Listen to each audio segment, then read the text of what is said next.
शिव की भक्ति, कंधों पर कावड़ और कदम कदम पर जनता से जुड़ा। ये तस्वीर है पूर्व मुख्यमंत्री और केंद्रीय मंत्री शिवराज सिंह चौहान के बेटे कार्तिकेय सिंह चौहान की। बुधनी विधानसभा में कार्तिकेय की बढ़ती सक्रियता अब सिर्फ धार्मिक आयोजनों तक सीमित नहीं मानी जा रही है, बल्कि इसके सियासी मायने भी निकाले जा रहे हैं। शिव साधना कावड़ यात्रा के बहाने युवा, जेन ज़ी, सनातन और नशा मुक्ति का संदेश। आखिर क्या पिता की राजनीतिक विरासत को संभालने की तैयारी कर रहे हैं कार्तिकेय? देखिए खास रिपोर्ट। शिव के कार्तिकेय ने उठाई कावड़, शिव भक्ति के साथ बुधनी में सियासी शक्ति, पिता की विरासत संभालने की तैयारी, कार्तिकेय की सक्रियता के सियासी मायने।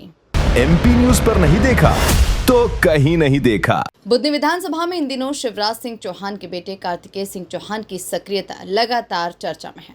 कभी जनता के बीच, कभी युवाओं के साथ और अब कंधों पर कावड़ लेकर शिव साधना में लीन कार्तिकेय शिव साधना कावड़ यात्रा में शामिल हुए हैं, जहां कार्तिकेय की ये तस्वीरें सिर्फ आस्था और श्रद्धा की नहीं, बल्कि मध्य प्रदेश के सियासी गलियारों में उनके राजनीतिक मायने भी निकाले जा रहे हैं।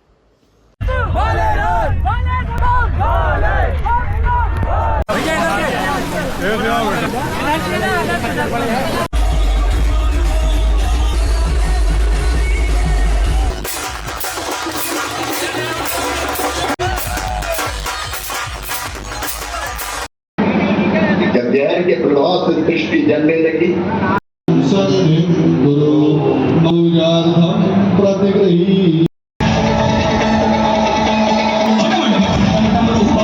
एक भी युवा प्रेरित हो जाता है। कंधों पर कावड़, सादगी भरा अंदाज और आम लोगों के बीच सहज मौजूदगी। कार्तिकेय की शैली में लोगों को कहीं न कहीं उनके पिता शिवराज सिंह चौहान की झलक दिखाई देती है। बुधनी में कार्तिकेय लगातार सक्रिय हैं और अब उनकी हर सार्वजनिक मौजूदगी राजनीतिक चर्चाओं का केंद्र बन चुकी है। ऐसे में सवाल उठ रहे हैं कि क्या कार्तिकेय धीरे धीरे अपने पिता की राजनीतिक विरासत को संभालने की दिशा में कदम बढ़ा रहे हैं। इस कावड़ यात्रा का एक बड़ा फोकस युवा भी है। कार्तिकेय यात्रा के माध्यम से नई पीढ़ी और खास तौर पर जेन ज़ी को सनातन संस्कृति से जोड़ने की मुहिम से जुड़े नजर आ रहे हैं। दूसरा, हम स्वच्छता को लेकर इस कावड़ यात्रा को निकाल रहे हैं।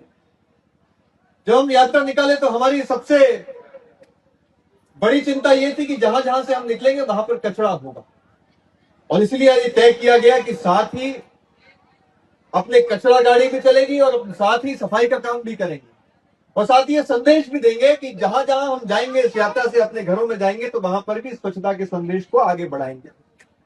हमने पर्यावरण संरक्षण के लिए यात्रा निकाली, इस संदेश के लिए केवल एक दो वृक्षारोपण से नहीं, बल्कि पर्यावरण संरक्षण करना है तो इस पर्यावरण के प्रति, अगर हम पर्यावरण को देवी के रूप में पूजते हैं, देवता के रूप में पूजते हैं, तो उसका आचरण भी करना आवश्यक है।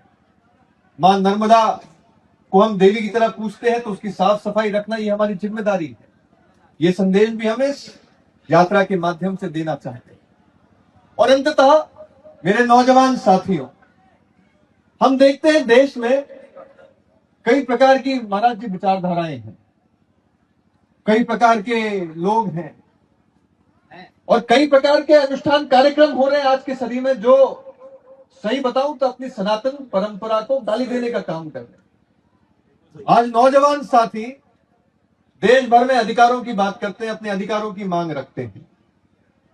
सारे नौजवान साथी अधिकार समझते हैं कि उनके अधिकार क्या हैं, लेकिन बहुत ही कम ऐसे नौजवान साथी हैं जो अधिकार के साथ साथ अपने कर्तव्यों को भी समझते हैं। हाँ जरूर, अगर मौलिक अधिकारों की बात आए तो सबको खड़ा होना चाहिए और ये जरूरी भी है।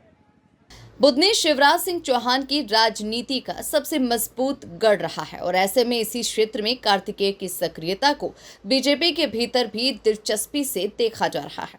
हालांकि कार्तिकेय की सक्रियता को लेकर अभी किसी औपचारिक राजनीतिक भूमिका का ऐलान नहीं हुआ, लेकिन सियासी गलियारों में चर्चाओं का बाजार गर्म है। आखिर क्या शिव के कार्तिकेय अब सियासत की राह पर भी कदम ताल करने लगे हैं? क्या शिवराज सिंह चौहान के राजनीतिक गढ़ बुधनी से एक नई राजनीतिक पारी की जमीन तैयार हो रही है?